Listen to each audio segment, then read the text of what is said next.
So whenever I talk about dividends and stocks and all that stuff, people get mad when I say, hey, just start off very small, and little by little you can basically build up. And by the way, people never believe me when I make these videos because basically they're usually very short, very simple, and it sounds like it's too good to be true, but in reality, it really is. And just because something's simple, it doesn't mean it's going to be easy for you to actually do. It takes a lot of effort to invest long term.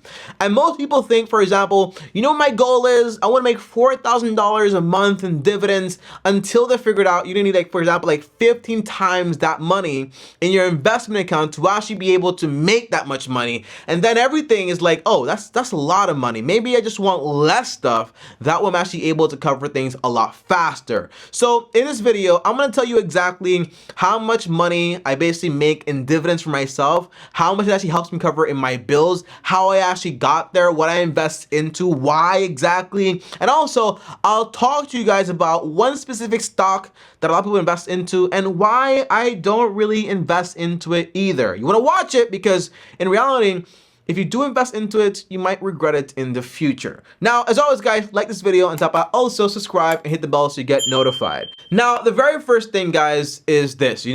I used to hate this quote, which was basically, Tommy, how do you eat an elephant? I was like, what are you talking about, man? I don't know how to eat an elephant. He's like, you eat it one bite at a time. And the guy started laughing, like, what an idiot, right? But it does make sense. When you're trying to do something that's basically massive, you want to start little by little. So the very first thing you want to do is basically understand that to the man with many desires, it's better to have less desires than it is to have more money, because in reality, you get to your goal a lot faster. So the point is, okay, I want you guys to do me a favor. Write down all of your bills on a piece of paper, okay? And the main bills are usually going to be shelter, utilities, groceries, and transportation. And then write everything else in that list, okay? And then figure out exactly what do I need here? What don't I need here? And then you want to basically say, okay, so if I don't need this, then I'm going to basically cut it out. And the less you actually need, the less you actually want per se, in reality, the faster you can get to the point where your dividend payments cover all your bills, because in reality, you just have less bills. Now, not many people believe when I actually say this, but overall, believe it or not, I spend $1,017 per month. That is all I spend as far as my shelter, utilities, groceries, and transportation. And in there, I even have money for fun, okay? But that's just me personally, because again, I'm the most boring guy on YouTube. I don't have that many wants, and I can basically do with like not anything really, okay? I'm perfectly fine with that much money. Now, you might say, Tommy, well, how much money do you make in dividends? The answer is, I make about $470 per month in dividends. Don't worry, I'll tell you more about the investment later in this video, but that basically means once you subtract my expenses minus my dividends, what's left over is about $547 per month. So that basically means that all I have to find per month is $547, and I'm basically fully covered. That to me is awesome, because again, if I needed $4,000, then that would basically mean, hey, you need to find a lot more money than before, okay? And I don't really want that, so I don't really have that problem because I eliminated it, okay? Now, number two, guys, is what are your investment options and what am I actually invested into? Now, overall, okay, I invest all of my money sounds like a terrible idea, but I invest all of my money into one stock that's basically an ETF, and that's going to be the S&P 500, okay? Just that. And the overall guess I'm making, which by the way, all investments are educated guesses because none of them are basically 100% guaranteed. You do all the research possible, but at the end of the day, there is no investment. You can say, hey, this is 1000% guaranteed, and that's why I say guess. Sounds stupid, but it's not. It's just the way investing works, and that's fine. Now, my guess is that in the future, American companies are going to be better and bigger than they are today. Because when you invest your money into the S&P 500, which is an index which basically tracks the 500 largest companies in the US, like Apple, Tesla, Microsoft, all those big companies, Walmart, well, Amazon, I'm basically saying, hey, I think these companies are going to do great overall. In the future, we'll have more business, and that's my guess. That's what I'm basically saying. So if Amazon goes down today, I don't care, because I basically have 500 other companies, and whenever one goes, another one rises and come up. So I'm basically making a gamble on the US economy itself. Now, how much money in dividends did I basically earn? The answer is not a lot, because guess what? I'm not taking on that much risk because I'm very diversified into these 500 companies overall. So I earn about 1.9%. Now, that's not a lot, and that makes me about 470 bucks, okay? Now, if you do the reverse math, multiply 470 times 12, gives you the annual, divide that by the 1.9, tells you exactly how much money I have invested. Do the math, have some fun, comment down below, let everyone know, okay? I don't mind, I'm very transparent. Now, the idea is, if I said, well, you know what I'm gonna do? I'm gonna go ahead and just put my money into high-paying dividend stocks. Like, for example, AT&T pays like 6%. If I did that, I could make $1,500 every single month, right, in dividends. Well, every quarter, every 3 months, same thing, doesn't matter, right? But after taxes, I can still cover basically all of my living expenses, and that sounds a lot more attractive than 1.9%, right? It does. But here's the thing. I believe in 30, 40, 50 years, America will still be here. We would still be better, bigger than ever, okay? But I don't know if 30, 40 years from now, AT&T is still going to be around, all right? I don't know that. So the idea is, if I put my money into an individual stock, an individual company, if they pay me a lot of money, great stuff. But if they're not around long term, then I basically lose out on my money. If I switch it over to another company, and I don't know about them either, the answer is, well, I lose my money there too, okay? So stock picking is difficult, it's complicated, it's not impossible, but it is hard. It's supposed to be, okay? So that's the answer. So that's why I put all of my money into the S&P 500, and I'm okay with getting back 1.9%, because in reality, I'm not doing anything except putting my money into America. That's all I'm doing. Now, let's have some fun here, because again, this video is very simple to understand.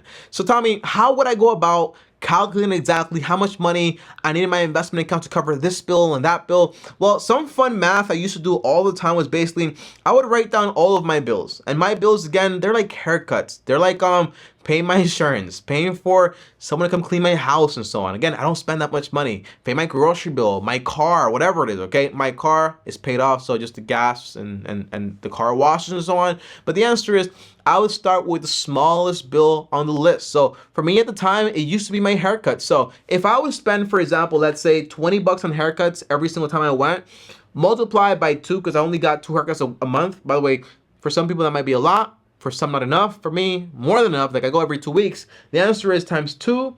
That's around $40, right? So 40 times 12, that's about 480 bucks. So if I'm earning 1.9% in dividends, the answer is, once you divide that by 1.9%, the answer is, it gives me $25,263. So basically, for me to be able to cover my haircut expense, I need to have invested $25,000. So multiply that by 0.019, gives me the 480. Yeah, you know what that says, guys? It says, hey, maybe I don't need that many haircuts. And that's why for 4 or 5 years, I stopped getting haircuts. I just cut my own hair because I was like, it's too expensive. Couldn't afford it. Because I couldn't afford to pay it in dividends, okay? Then I did, for example, my phone bill. I was like, okay, so I pay 70 bucks a month in my phone bill. Multiply that by 12, that's about like 840. So again, divided by 1.9% for me personally, it's about $44,000 I need to have in my investment portfolio to be able to cover that phone bill. I said, hey, I can't afford T-Mobile anymore. It's too expensive. So I went ahead and I switched to Mint. Mint was 30 bucks. That's a phone bill company, by the way. They also have a $15 plan, and it's $30, right? So now times 12, well, that's about 360. Well, 360 divided by 1.9%, well, that's going to be 18,000 or 19,000. Well, that's a lot cheaper than 44,000, right? And then I just basically kept going down the list. I was like, okay, so if I cut this out, and if I cut this out, if I basically save money on this, the answer is, you start to have a lot of fun. You start to realize that all your wants, all the stuff you want, is costing you a ton of money if you actually want to get your dividends to cover it. And once I figured that out, I basically started cutting everything left and right, you know? I have Netflix, but it's my friend, my mom's, I'm embarrassed, okay? I use my mom's Netflix. I was gonna lie to my friend, I use my mom's Netflix. I don't pay for it. My mom pays for it, okay? I use Netflix. I don't even watch Netflix though, okay? But the point is, try to save money in every category. So the less you want, the easier is actually going to be to get there. Now, for me personally, again, because I only spend 1,017 bucks like a month, times that by 12, that's about $12,204. If you divide that by 1.9%, that gives me, for example, $642,000 that I actually need to have invested in order to actually cover all my bills, right? But the average person, they don't live off 12,000. They might live off, for example, $40,000. So if it's $40,000 you basically need to cover your expenses, well, you divide that by 1.9%, the answer is that's like 2.1 million. It's a lot more, right, than the 600K. So that's what you got to do. You got to run the numbers. And that's why some folks, they're into, for example, individual stocks because they basically pay you a higher rate of dividends. And that's fine. And you also have indexes that, or ETFs that also track, for example, like high dividend paying stocks and so on. It might be actually higher than 1.9%. But for me, it's not just about dividends. It's about, for example, feeling comfortable in my investments. And by the way, I don't just follow the dividend rule of like, hey, I take my dividends for this. I don't even take any dividends, okay? All my dividends is basically reinvested into my stocks. That way I basically earn more money in the long term. But when it's time to go, I can take 4% and I'll be just fine. So if I'm making $12,000, that's what I need, divided by 4%, the answer is I only need 300K, okay? And when you run the numbers, because again, these numbers are going to sound massive. They're going to sound large. Remember, you have 30 years of investing, 40 years, 50 years of investing. The answer is, with compound interest, magic can basically be done. You don't need to invest a ton of money, like $200, $300, so on, and you can basically get to the amount you actually want. My big recommendation is focus on paying off your home. If you don't have the home expense anymore, that's big savings. If you have a paid off car, that's big savings, okay? So if you can do those big things, like stay out of debt, have your emergency fund, can save you a ton of money, and the amount of money you need to have invested, thus you save even more time. But that's it for this video. Thanks for watching. Start small. And remember, the best way to eat an elephant is one bite at a time. The man with a lot of desires and not enough money to fulfill them, you're better off having less desires and you're having more money, because to have more money, you need to do a lot more things. All right, guys, thanks for watching. As always, like, subscribe, hit the bell so you're notified. And if you made it all the way to the video, comment down below stock so I know you made it all the way to the end. As always, long-term team out, and peace.